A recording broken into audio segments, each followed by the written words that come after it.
Voilà, donc l'idée dans ces trois lives, ça sera de découper, en fonction de chaque étape. Donc ce soir, ça va être constituer le panier sur la boutique, et puis je vais en profiter pour vous expliquer un petit peu où on trouve quoi et comment ça fonctionne. Et les autres sessions, la prochaine, ça sera pour le montage de la poignée. Et la suivante pour le montage des anneaux, je pense qu'on fera ça en 3 fois. Je verrai le temps que ça prend pour les étapes suivantes.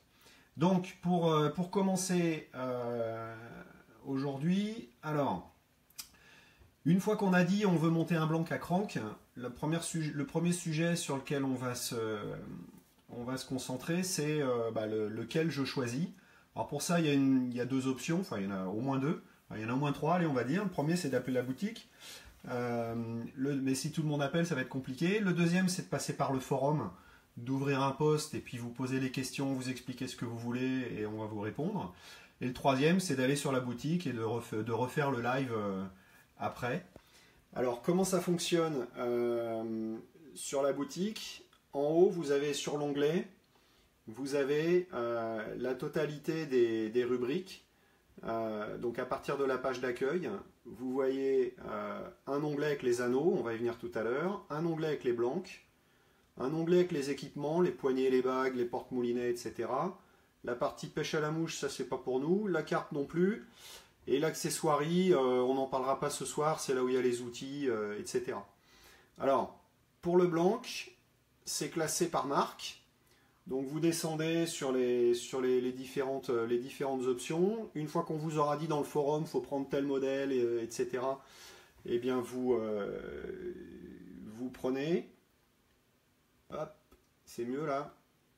Ouais, ça va venir. Il faut que je fasse gaffe à ce que je cadre. Comme je tiens le téléphone à bout de bras, ça fatigue un peu. Et voilà, donc à partir du menu, vous avez les marques. Bon, moi j'ai présélectionné le blanc. Le blanc, ça va être un blanc NFC. Donc je vais dans la rubrique North Fork Composite. Et là, vous allez avoir les blancs qui sont classés par taille et par modèle. Donc des plus petits aux plus grands. Et puis pour NFC, vous avez la partie Delta Blanc, qui est une nouvelle série qui a été mise au point il n'y a pas longtemps et qui vient d'arriver sur la boutique. Donc là, typiquement, le blanc que je vais utiliser, il fait partie de cette série-là. Donc quand vous cliquez sur la série de blancs, vous avez la liste de tous les blancs avec un tableau qui vous donne le modèle dans la colonne de gauche, la longueur, le nombre d'éléments, monobrun, 2, 3 ou 4 brins, le type d'action. Alors le type d'action, on y reviendra tout à l'heure. La puissance, le poids de leurre et les tailles, on y reviendra tout à l'heure aussi, et le poids du blanc. Hop, là ça revient. Voilà. Donc, au début, un élément sur lequel je vais vous expliquer un petit peu comment on l'utilise. C'est le comparateur de blanc. Alors, à quoi sert le comparateur? C'est une modélisation en 2D de la courbure du blanc. Donc la façon de l'utiliser, ça permet de voir, de comparer les blancs entre eux et d'avoir un rapport entre les différentes puissances et les différentes actions. Donc là, typiquement, je vais prendre deux blancs pour vous montrer la différence. Tac, celui-là. On clique sur, donc on va sur la page du blanc, on clique sur ajouter au comparateur de blanc. On sélectionne celui qu'on veut comparer, c'est mieux comme ça. On sélectionne celui qu'on veut comparer. Donc là, on va mettre une extrême.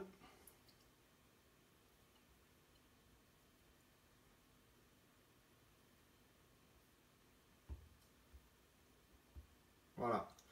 Et une fois qu'on est sur le comparateur de blanc, on va avoir chaque blanc qui arrive avec une couleur différente. J'espère que vous voyez à peu près correctement. Oui, ça a l'air d'aller. Chaque blanc qui arrive avec une couleur différente, avec la référence au-dessus. Donc là, j'ai choisi un 704 et un 706 pour vous montrer la différence. Donc en bas, vous avez toujours 4 briques avec des poids. Et chaque poids correspond au blanc mis en pression. Donc typiquement, sur le 704, on clique sur 100 grammes. Et ça permet de voir la courbe du blanc. Alors je ne sais pas si on le voit sur l'image. Moi je le vois bien. Est-ce que vous le voyez? J'en sais rien. Voilà, là on le voit. Donc on clique en bas sur le poids et ça permet d'avoir la courbe du blanc à la charge qu'on lui a demandé. Donc en général ça va du double au double. Donc 100 grammes, 200 grammes, 400 grammes, 800 grammes. Et ça permet de voir de façon... voilà, le temps que ça arrive. Donc ça permet de voir le comportement du blanc en fonction de la charge qu'on va lui mettre dessus. Quand on veut comparer deux blancs, on les prend avec deux charges équivalentes. Et comme ça, on a la possibilité... Alors, je vais enlever le 800. Je vais garder. Bougez pas, je fais des conneries. Tac, tac. Quand on veut comparer deux blancs, on les met par exemple avec la même charge. Donc là, les deux, c'est une charge à 200 grammes. Et à partir de là, on va avoir deux indications. La première indication, c'est le niveau auquel descend la pointe. Ça va indiquer est-ce que le niveau de puissance du blanc. Donc là, typiquement sur ces deux blancs, celui qui est en haut, le rouge là, les deux sont chargés avec 200 grammes. Le rouge, il est donc nettement moins puissant. L'inverse, pardon. Le rouge, il est nettement moins puissant que le bleu. Donc le bleu va être plus raide avec la même charge. Donc ça va permettre, quand on compare des blancs, la hauteur de la pointe, c'est la puissance, enfin c'est le ressort que va fournir le blanc quand on va le charger. Quand on compare deux blancs différents, la forme, donc là la forme de la courbure est la même puisque c'est la même série, c'est juste un changement de puissance.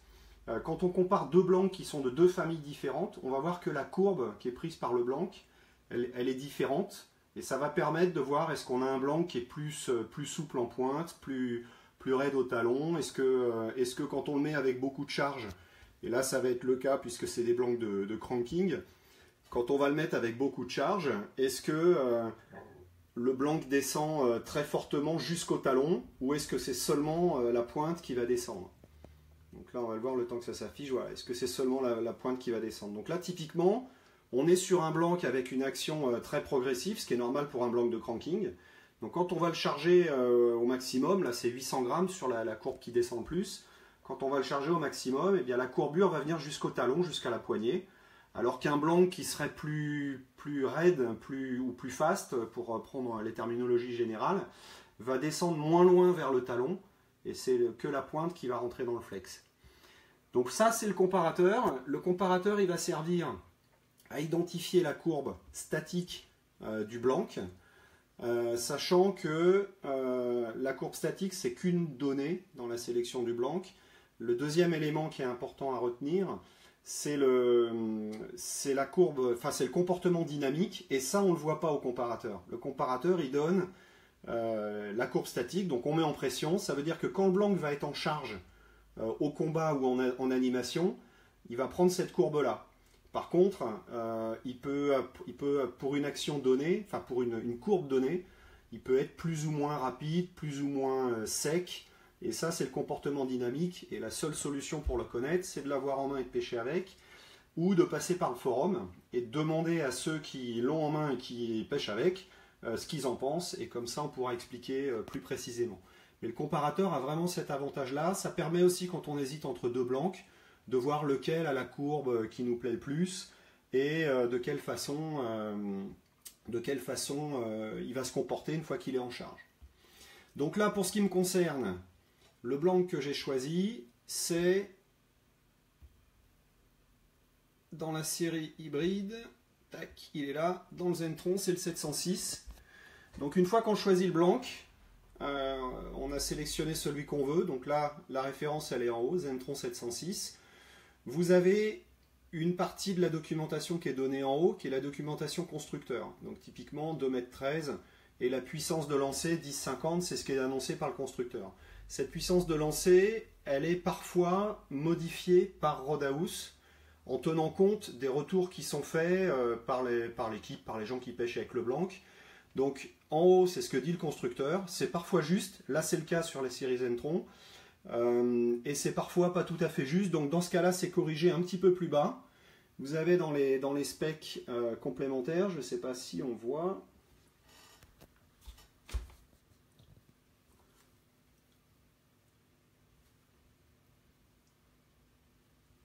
Hop. J'ai perdu la vidéo. Non, c'est bon. Donc là, on voit. Et vous avez à cet endroit-là, vous avez les données complémentaires et notamment la puissance constatée. Donc ça, c'est l'avis de Rodaus et de l'équipe. Voilà. On a l'action, on a le poids.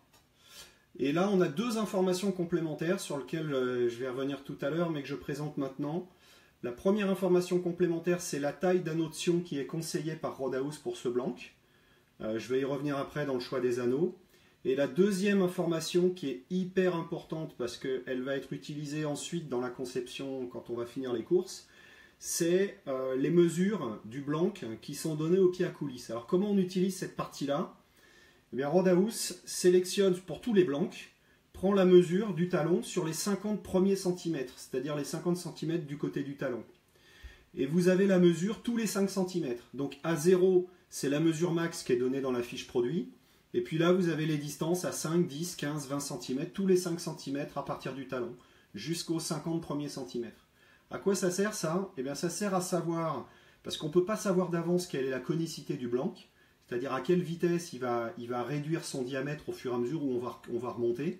Et quand on va choisir les bagues, notamment, mais aussi le porte-moulinet, enfin tous les composantes de la poignée, si jamais on n'a pas ces informations de taille, eh ben on ne peut pas choisir la bonne taille de bague qui va venir se caler juste comme il faut au bon endroit. Donc ça, cette donnée, elle est fondamentale quand on va commencer à monter la poignée et qu'on va choisir les bagues, notamment les bagues. Le reste, on peut s'arranger, mais les bagues, on ne peut pas. Donc voilà pour la fiche. Donc là, j'ai choisi mon blanc, un Zentron, je le mets au panier. Bon là, je ne vais pas le faire, c'est pas la peine, mais je le mets au panier. Et après, on passe à la suite. Alors, à ce stade, moi, je vous explique la façon dont je procède. Il y a deux choses que je conseille. La première, c'est d'avoir une approche progressive dans le truc pour ne pas rater d'étape. Et la deuxième, c'est de ne pas hésiter à faire un petit dessin, notamment pour la poignée. Donc moi, je me fais un crowbar qui, en général, est hyper précis et vachement documenté parce que je suis une bête en dessin.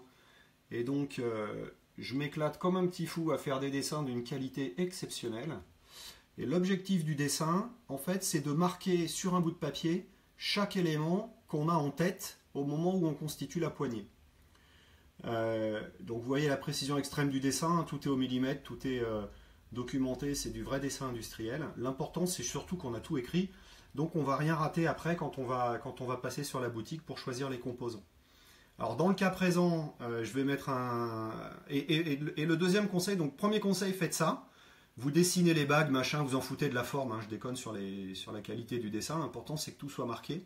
Donc là typiquement, juste sous mon doigt à droite, il y a le butt, ensuite il y a le VA. La longueur de la poignée, ça va servir à reporter ensuite sur la fiche du blanc que j'exposais tout à l'heure et d'identifier le bon diamètre de bague, puisqu'on saura à quelle distance du butt on est. Enfin du butt c'est du talon, pour parler français. Et à partir de là, vous reportez vos distances, vous reportez les différents éléments, comme ça après vous ratez rien. Ok. Le deuxième conseil que je donne, mais là aussi tout le monde fait ce qu'il veut, le deuxième conseil que je donne, c'est de partir d'un côté et d'aller à l'autre de la canne. Donc moi personnellement, je pars du talon et je remonte jusqu'à la tête. À partir de là, si j'ai rien oublié dans mon dessin et si j'ai pas trop abusé de la cigarette qui fait rire, normalement j'oublie rien. Et au moment où on va constituer la commande, on va pouvoir être sûr qu'on n'a rien oublié. Alors, une fois ou deux, ça m'est arrivé, ça arrive à tout le monde, mais en y allant dans ce sens-là, en principe, on s'en sort. Donc premier élément, donc là j'ai choisi mon blanc, hein, il est là. Donc puisque je vais partir par le cul, je vais aller dans la partie qui s'appelle poignet bague. Et là, je vais aller dans la partie EVA liège butt. Alors là, c'est classé par catégorie. Les bagues de finition, je vais y venir juste après. Les porte-moulinets, j'y viens juste après aussi. Après, il y a les pièces pour les poignets, donc EVA ou liège, et le butt, donc le talon qu'on va mettre au cul de la canne. Les Korkrig, ça c'est pour ceux qui s'amusent ou qui veulent s'amuser à usiner eux-mêmes leurs propres poignets. Donc les Korkrig, c'est des anneaux, c'est des pièces en liège qui sont prédéfinies, prédécoupées, qu'on colle les unes avec les autres, je vous montrerai ça tout à l'heure.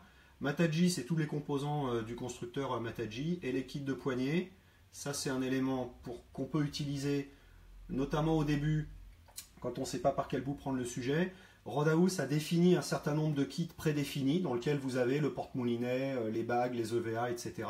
S'il y en a un qui vous plaît, vous cliquez là-dessus et comme ça, il n'y a pas besoin de s'embêter à aller chercher les différents composants. Vous avez un truc déjà prédéfini. Alors, moi je vais aller dans le butt, puisque donc là on a en termes de rubrique, j'avance un peu, en termes de rubrique, on a les poignets, en dessous butt EVA, après il y a les talons. En l'occurrence, alors je vais remonter d'un cran, non, je ne vais pas remonter d'un cran, je vais le faire sur l'autre, bougez pas, je vais faire dans l'autre, tac, tac. Donc là on choisit liège butt. Qu'est-ce qu'on va trouver ici? On va trouver sur la page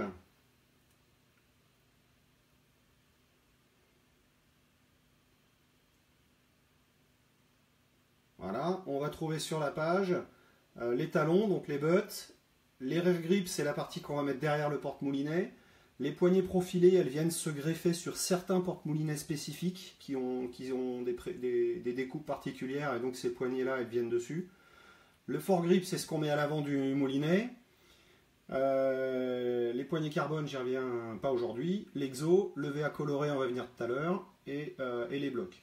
Donc là, tout est classé par catégorie. Si on prend talon butt, par exemple, on clique dessus. Et là, c'est classé par modèle. Donc en liège d'un côté, en EVA de l'autre, les bottes PVC de l'autre, et les bottes composites. Donc ça, c'est purement classé, c'est par famille de produits. Donc là, on va où on veut.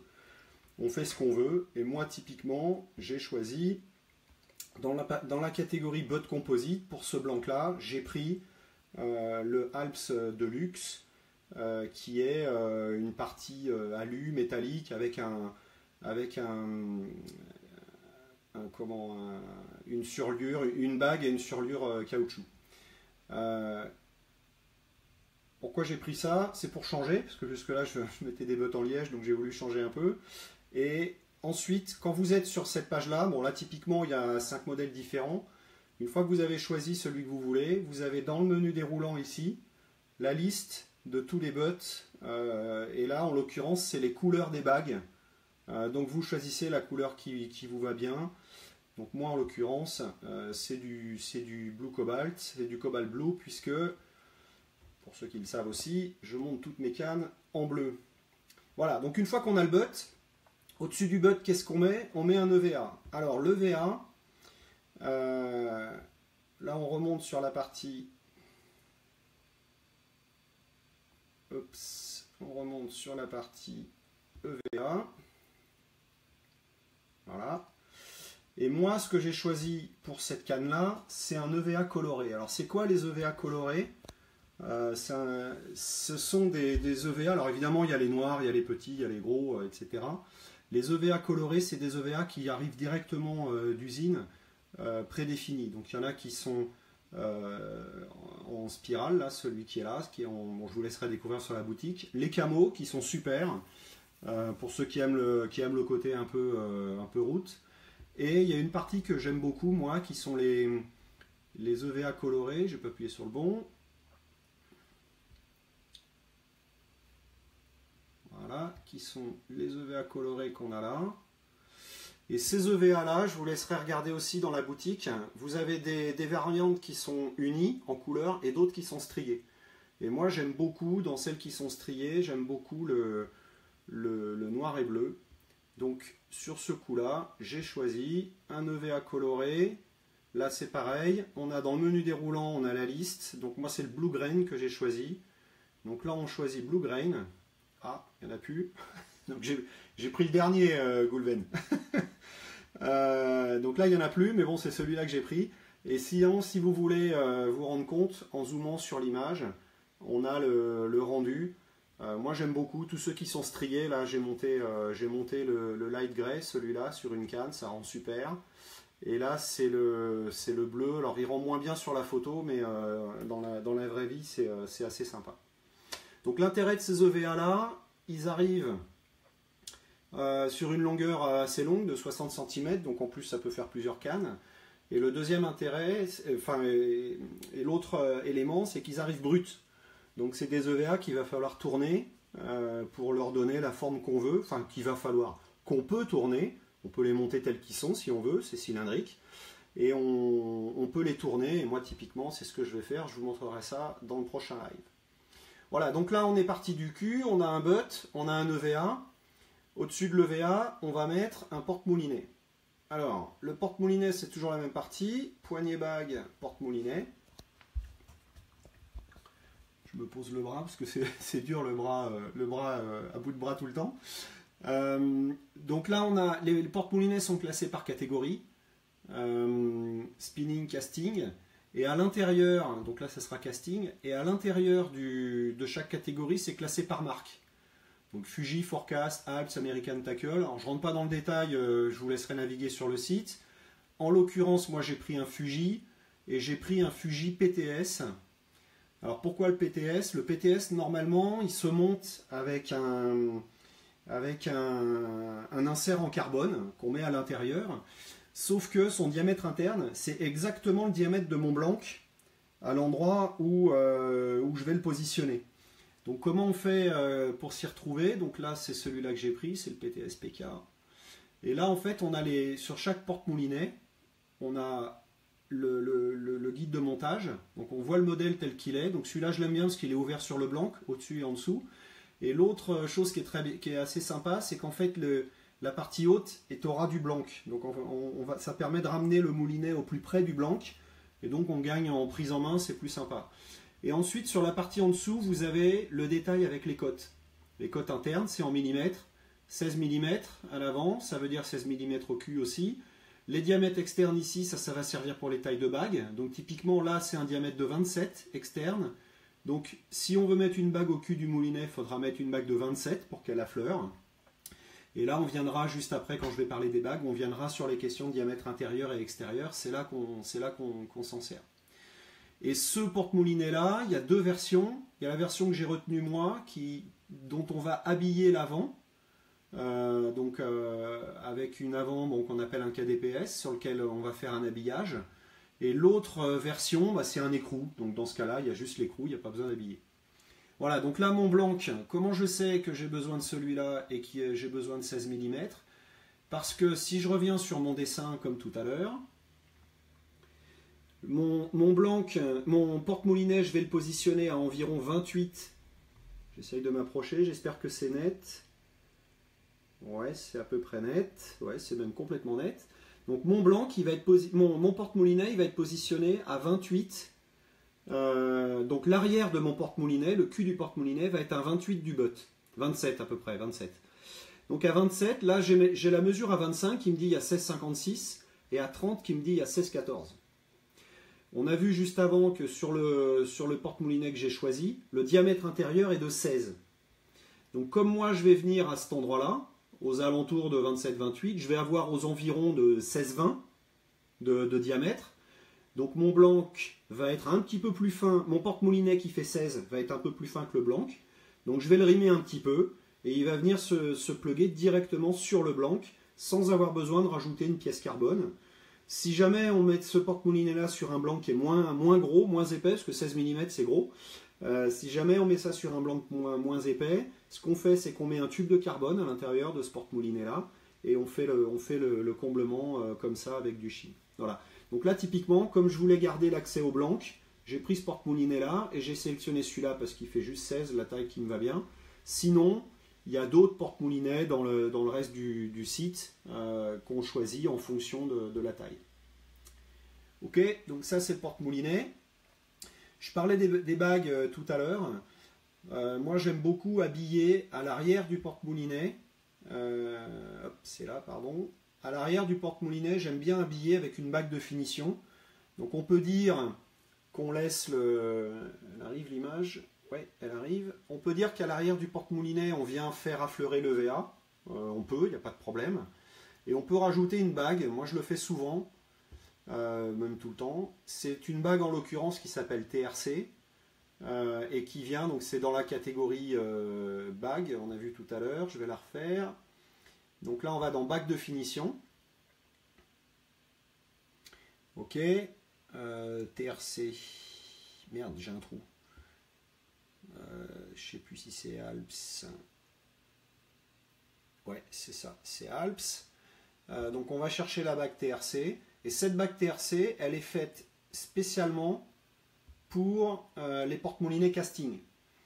Donc là, typiquement, on va avoir une bague qui, en termes de cote,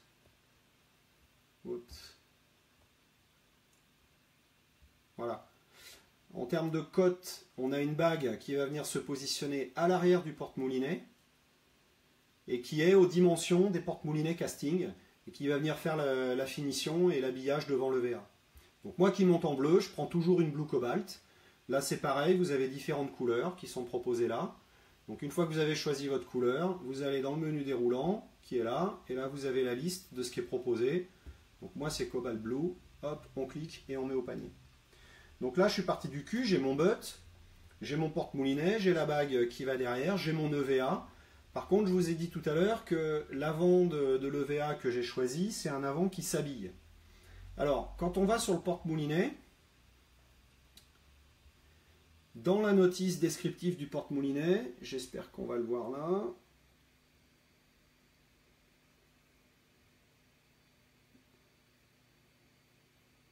Voilà, dans la notice descriptive, donc là typiquement ce porte-moulinet là, il est avec un quick lock, donc le quick lock c'est la partie qu'on va habiller. Voilà. On vous indique en dessous les tailles. Donc celui-là, c'est un 16 de taille de... Je dis des conneries.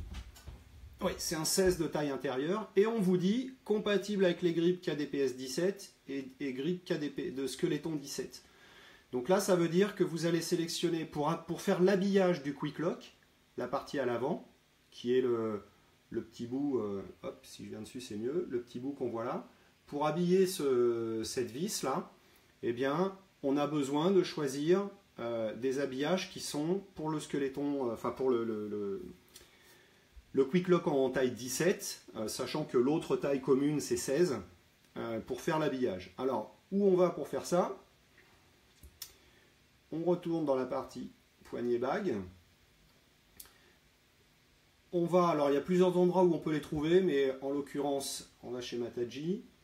Mataji, il y a un truc qui s'appelle insert KDPS qui est là, et là on a les habillages. Donc typiquement moi ce que je vais faire c'est un habillage carbone, donc je vais dans l'insert carbone qui est là, et là il y a deux tailles différentes, du 16, hop, si je cadre mieux c'est mieux, là il y a du 16 qui va sur les KDPS en taille 16, et il y a du 17 qui va sur les KDPS en taille 17, donc là on prend le 17. Ok. Donc si je retourne sur ma bonne page, j'ai mon TRC et donc là j'ai mon carbone en taille 17. Ensuite la dernière chose qu'on va rajouter, qu'on voit là sur l'image, c'est que à l'avant du tube carbone, on se doute bien qu'à l'arrière on va être calé sur le porte-moulinet, à l'avant il n'y a rien, ça va être vide. Donc pour l'avant, on va faire un habillage. Et l'habillage, c'est avec une bague. Alors là, elle est représentée en doré, mais c'est une bague qu'on va venir coller sur l'avant du moulinet. Donc là, typiquement, sur ce porte-moulinet-là, alors ça aussi, c'est indiqué, je suis passé dessus tout à l'heure, je n'y retourne pas, mais c'est indiqué aussi. Où là, on vous indique, en fait, la bague qui va bien. Donc le tube carbone qu'on a choisi, c'est un CBK17SM, celui de juste avant. Et donc là, on va venir mettre cette bague, la K16 LZR, qui va servir à faire la finition. Oups, voilà, à faire la finition sur l'avant du porte-moulinet. Donc là, en l'occurrence, moi je l'ai choisi en Gunsmoke. Voilà, Gunsmoke, elle est noire. Parce que celle-là, elle n'existe pas en bleu, sinon je l'aurais prise en bleu cobalt. Donc du coup, je l'ai prise en noir pour venir habiller l'avant du porte-moulinet. Voilà, donc là, on a choisi les bagues, on a fini le porte-moulinet. Le dernier point, c'est d'habiller l'avant du porte-moulinet. Alors, en l'occurrence, je ne l'ai pas fait parce que sur ce montage-là, je ne l'ai pas fait, mais je vais vous le montrer quand même. Dans les bagues de finition, alors je ne l'utilise pas là, mais je vous le montre. Dans les bagues de finition, il y a plusieurs types de bagues différentes. Et notamment des bagues qui sont beaucoup utilisées, qui sont des bagues de finition qui permettent d'habiller différents éléments. Donc là, il y a la TRC qu'on a vu tout à l'heure qui habille l'arrière du porte-moulinet. Vous avez d'autres modèles de bagues. La TRB, c'est une bague qui est plus grosse, qui en termes de diamètre externe est plus épaisse et qui permet de venir faire des points de liaison entre des pièces de VA par exemple. Et qui servent pour pouvoir faire des décos sur les bagues.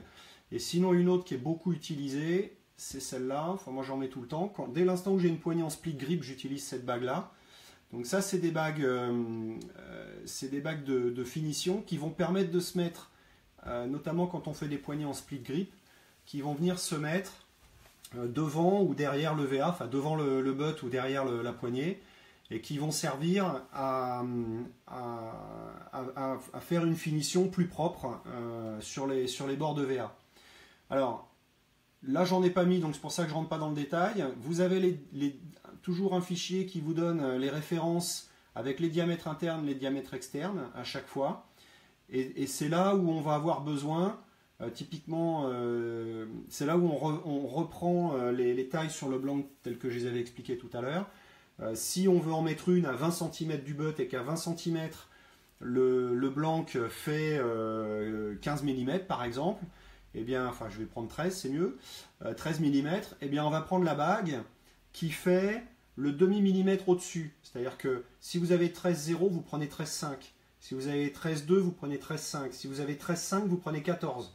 Toujours une taille au-dessus, parce qu'une bague, quand elle est trop grosse, il y a moyen de la centrer en mettant un peu de scotch et une petite ligature. Par contre, quand elle est trop petite, c'est mort. Elle ne rentre pas dans le tube. Alors, il y en a qui s'amusent à les rimer ou à les passer à la lime, mais du coup, ça les abîme, c'est pas top. Donc, vaut mieux prendre une demi-taille, une taille au-dessus, un demi-millimètre au-dessus, qu'un demi-millimètre en dessous. On peut combler l'espace alors que c'est plus difficile de l'agrandir.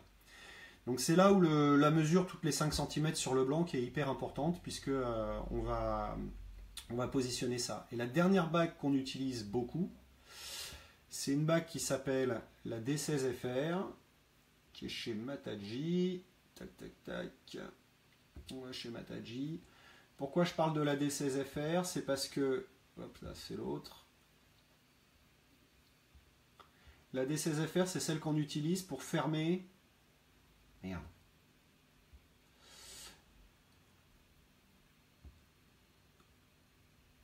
Hop, elle est là. C'est celle qu'on utilise pour fermer les porte-moulinets. C'est-à-dire que à l'avant du porte-moulinet, bon, à l'arrière, on a le VA. À l'avant, éventuellement, on peut rajouter de l'EVA, on peut rajouter des forts grips. Donc toute la partie alors que je n'ai pas montré aujourd'hui, mais qui permet d'habiller l'avant du porte-moulinet. Mais souvent, on aime bien avoir l'accès au blanc, pouvoir poser le doigt ou faire juste un truc très sobre en rajoutant pas grand-chose devant. Sauf qu'à l'avant du porte-moulinet, il y a toujours un espace à combler qui est celui où on a mis la colle et pour rattraper le diamètre du blanc. Donc là, la D16FR, c'est celle qu'on utilise beaucoup pour ça.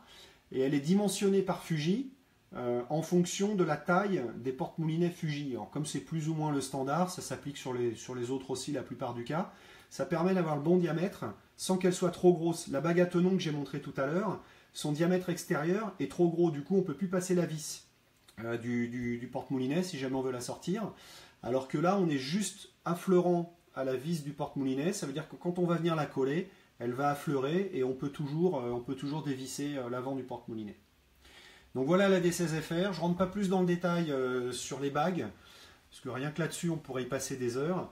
Mais le principe général, c'est ça. Voilà, donc là, dans notre blanc, on a un butt, on a un EVA, on a un porte-moulinet, on a les bagues pour habiller le porte-moulinet, on a le tube carbone et la bague de finition pour habiller le foregrip. Donc maintenant, eh ben, on va passer aux anneaux. Alors, les anneaux. Il y a un onglet anneaux, coup de bol. Donc on va aller taper dans l'onglet anneaux. Et là, les anneaux sont classés en deux catégories, anneaux de blanc et anneaux de Sion. Alors on va démarrer par le blanc, puisque comme je disais, on part du cul, on va à la pointe. Ensuite, c'est classé par marque. Donc en l'occurrence, moi je monte en Fuji. Et une fois qu'on est là, on a toute la gamme référencée par Rodahouse. Alors c'est pas tous les anneaux Fuji, parce qu'il faudrait deux boutiques, mais c'est toute la gamme référencée par Rodahouse. Donc en gros, il y a tout ce qu'il faut pour monter une canne. Et puis plus d'une même. Voilà, donc je ne vais pas rentrer dans les détails aujourd'hui. Les séries KL, c'est pour monter en spinning. Enfin, c'est pour monter en KR concept, parce qu'on peut monter en casting autrement. Les KW, c'est la gamme bipat pour monter en KR, notamment sur le casting. Mais on peut aussi monter du spinning avec des KW, c'est pas du tout interdit. Donc les KL, on va dire, c'est du KR Concept, donc le montage le plus récent de Fuji. Et là, c'est classé par catégorie. Il y a le KLH qui sont pour les longs. Ensuite, il y a les moyens et les petits. Et en fonction du montage, on va choisir. Donc je vais revenir dessus juste après. Et là, comme on va monter en casting, on va monter avec du KW. Et ensuite, tout le tunnel de la canne, donc la partie haute, elle est montée en monopathe. Et il y a deux familles. La série KT, qui servent à mettre les anneaux de blanc, dont le principe est d'être le plus léger possible. Donc c'est des anneaux qui sont avec une monture extrêmement minimaliste, et notamment la patte qui les tient, elle est toute petite. L'objectif, c'est de gagner du poids, et c'est hyper important de gagner du poids, notamment en haut du blanc, pour lui conserver ses caractéristiques natives. Et sinon, il y a une série qui s'appelle la série KB, qui est juste en dessous, qui sont exactement les mêmes anneaux que les KT, mais avec une patte plus longue et plus large. Ça sert d'anti-arrachement. C'est pour ceux qui ont peur, en fait, que la petite patte des KT s'arrache, ce qui peut arriver dans certains cas s'il y a un backlash ou des choses comme ça. Les KB s'arrachent moins. Bon, très franchement, on a tous monté dans l'équipe des cannes, y compris des cannes fortes avec des KT, et ils sont toujours dessus. Mais bon, il y a un peu de psychologie aussi dans le road building. Et même moi, ça m'arrive de mettre des KB encore aujourd'hui, alors que je suis à peu près convaincu que sur les pêches qu'on a nous, ça ne sert pas à grand chose. Voilà, donc ça c'est les catégories d'anneaux. Pour vous aider, parce que c'est pas toujours simple de se retrouver en prenant les anneaux les uns à côté des autres, eh bien au début, moi ce que je vous conseille, c'est que la boutique a pensé à ceux qui débutent et à constituer des packs. Donc vous avez des packs qui sont déjà faits. L'intérêt du pack d'anneaux, c'est que vous n'avez pas à vous occuper de ce qui est dedans. C'est déjà prédéfini par la boutique. Alors vous avez les packs KR en montage spinning, en montage casting. Après il y a d'autres choses pour d'autres domaines, je reviens pas dessus. Et chaque pack, quelle que soit la famille de montage, chaque pack est proposé avec une finition. Alors vous avez les alconites. Alors, chez Fuji, il y a 3 céramiques, alconite, SIC et torsite. Alconite, c'est la céramique de base de Fuji, ce qui est déjà une excellente céramique et qui satisfera 95% des besoins et 100% des besoins en eau douce. Ensuite, vous avez le SIC. Le SIC, c'est un petit peu plus dur, donc c'est plus recommandé quand sur des zones abrasives, genre en mer avec le sel ou avec le sable. Le SIC, on peut l'avoir sur inox en finition Gunsmoke ou sur du titanium, donc sur une monture en titane. L'intérêt de la monture titane, c'est qu'elle est beaucoup plus légère, donc on gagne énormément de poids sur le blanc. Et puis après, vous avez la torsite. Alors il n'y a pas de pack en torsite, mais vous avez la torsite. qui est encore plus léger. Donc c'est une céramique encore plus dure, montée sur du titanium encore plus léger. Bon, évidemment, plus il y a de titanium, plus c'est cher.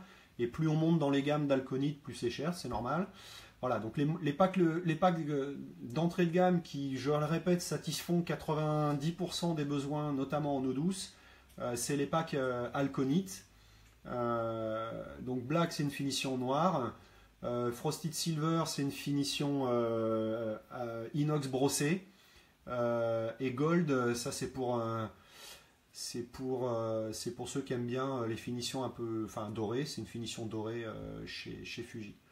Alors là, typiquement, moi j'ai monté en SIG Gunsmoke. Quand on clique sur le pack, une fois qu'on a choisi, donc là on a des anneaux SIG avec une finition en inox.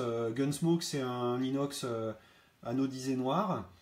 Et ensuite, c'est classé, toutes les packs sont classées de la même façon. Vous avez un pack UL, un pack L, M et H. Alors on vous indique des tranches de puissance de ligne. C'est indicatif, hein, évidemment, on peut monter ce qu'on veut sur ce qu'on veut. C'est indicatif pour donner un ordre d'idée. En fait, le pack en lui-même, ça va être le même. La différence, ça va être les tailles d'anneaux du tunnel. Plus on monte vers le H, et plus les anneaux du tunnel vont être gros. Voilà, c'est tout bête. Donc là, typiquement, sur ma canne, qui est une 10-17 livres, je vais prendre un pack L. Et là, ensuite, dans le pack, on va distinguer 3 tailles de blancs. Des blancs courts, des blancs de taille intermédiaire, entre 6 et 7 pieds, et les blancs plus longs, donc c'est marqué 6 pieds et plus. Donc en gros, c'est 6 pieds jusqu'à 7 pieds 2, 7 pieds 3. Donc en gros, 220, 230 cm. Quoi. Et une fois qu'on clique là-dessus, qu'est-ce qu'on va trouver? Eh bien, on va trouver une image avec, qui est en haut, je zoome dessus, qui va vous indiquer les répartitions types qui sont fournies par Fuji en fonction de la taille du blanc. Comme ça vous donne un point de départ pour calculer la répartition. Hop, je ne suis pas devant. Voilà, elle est là. Ça va vous donner un point de départ pour calculer la répartition. Et en dessous, vous avez la liste des anneaux qui sont dedans. Donc là, typiquement, dans ce pack casting 7 pieds spinning, vous allez avoir un anneau dans la famille KW. Donc KW, c'est la série qu'on a vue tout à l'heure, c'est les bipattes. SG, c'est pour SIG Gunsmoke. 10, c'est la taille, et il y en a un. Ensuite, vous avez un deuxième anneau de réduction qui est toujours un KW, mais en 5,5. Et vous avez les anneaux du tunnel, qui en l'occurrence sont en 4,5. Et il y en a 7, puisque sur un montage 7 pieds, en général, on part sur un montage à base de 9 anneaux plus l'anneau de tête. Donc voilà comment c'est constitué. L'avantage, c'est que là, vous ne vous posez pas de questions. Vous commandez le pack, vous avez une seule référence, vous savez ce que vous allez recevoir, et vous ne vous cassez pas la tête à savoir est-ce que je mets un anneau plus gros, plus petit, est-ce qu'il m'en manque un, machin, il n'en manque pas. Et ça va caler à la spécification Fuji. Donc quel que soit ce que vous voulez faire quand vous montez une canne, vous passez par les packs d'anneaux et vous êtes sûr de ne pas vous planter. Alors, sauf que moi, je monte mes castings en casting spirale. Donc à titre personnel, je me fais un montage particulier. Donc moi, je choisis à ce moment-là les anneaux à l'unité. Donc je vais dans la partie KW qu'on a vu tout à l'heure. Je prends la basic en finition Gunsmoke, puisque je vais le finir comme ça.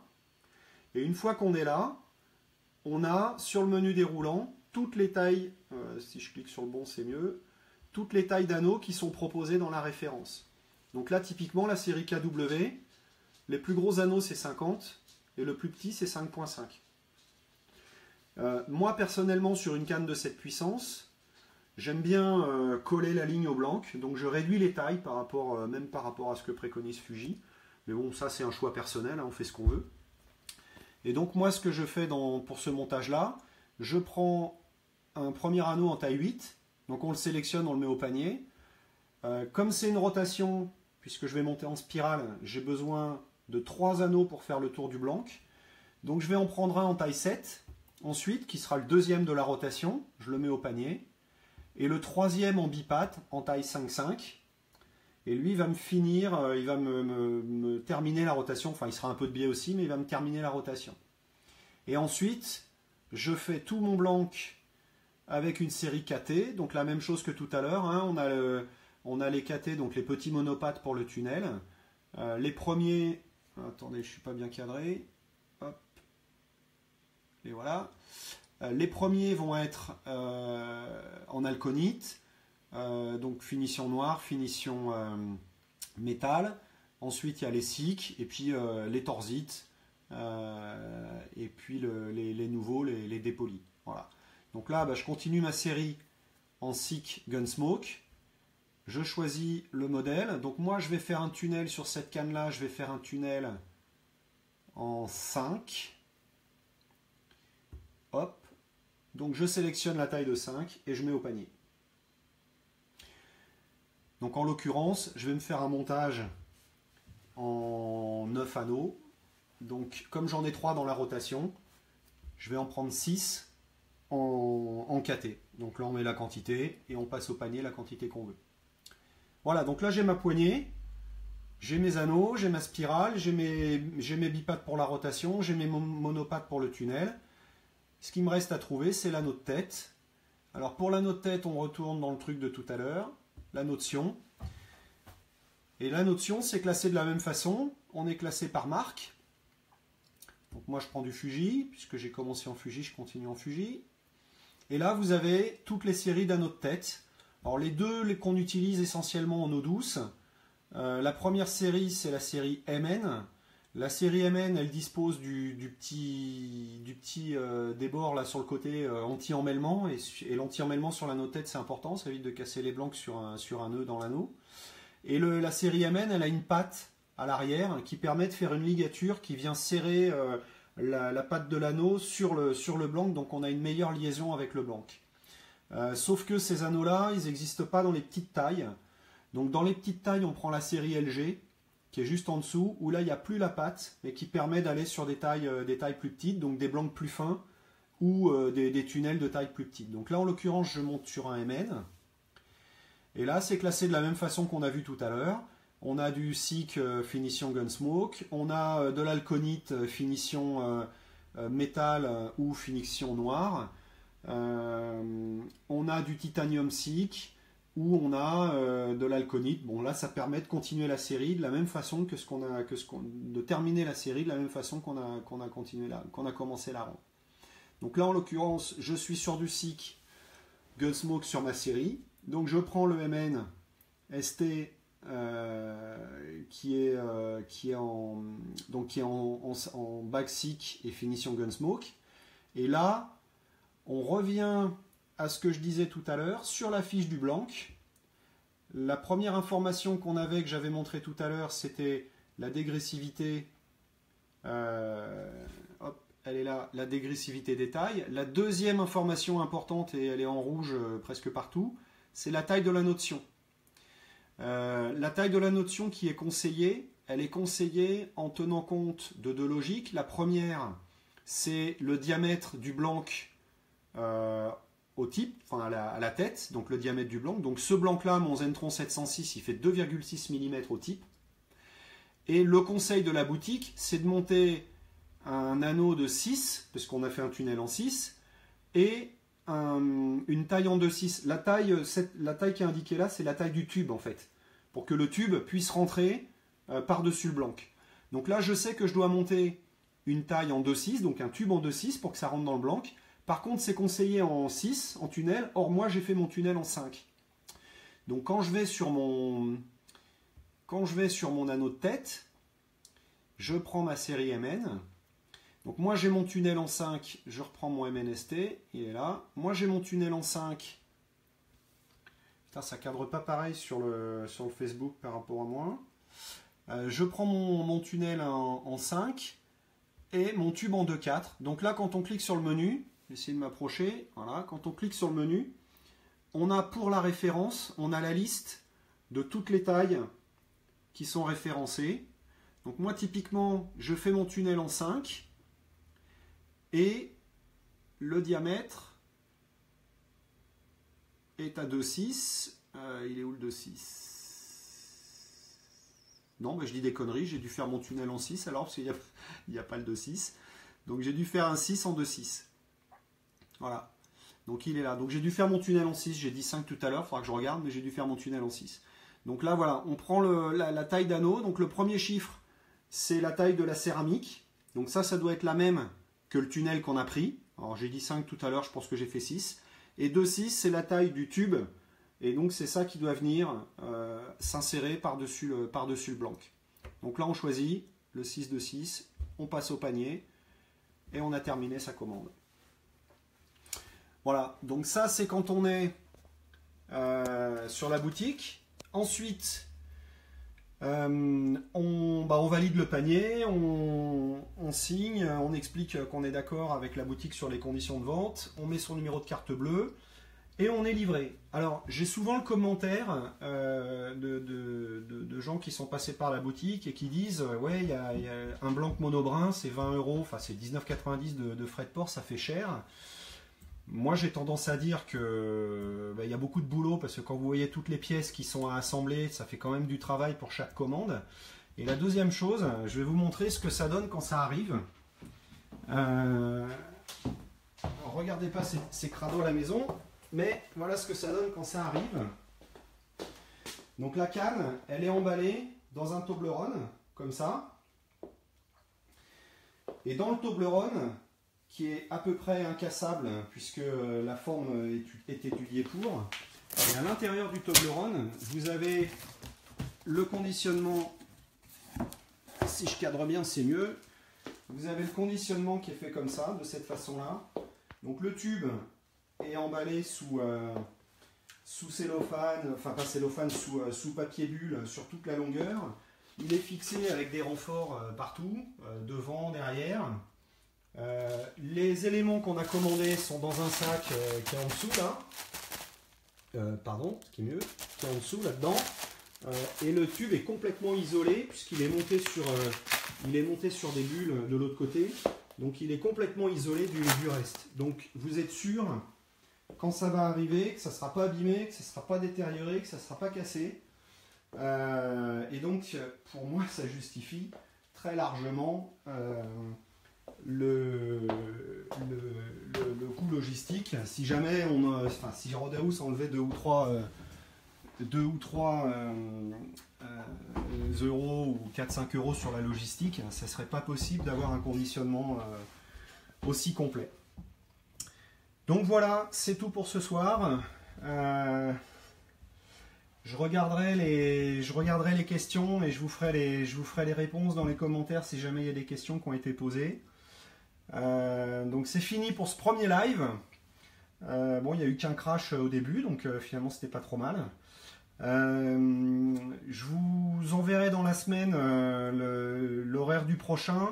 Je pense que le prochain, ça sera vendredi soir, la semaine prochaine à la même heure. Mais je suis en déplacement toute la semaine et je ne sais pas encore quand je rentre, donc ça va dépendre de mon heure de retour. Donc je vous enverrai dans la semaine un event de la même façon. Et puis là on fera le montage de la poignée. Voilà, donc je vous remercie de votre attention. Dites-moi si ça vous plaît, si ça vous plaît pas, ce qu'il faut changer, ce qu'il faut améliorer, etc. Et puis à bientôt pour la suite. Ciao ciao.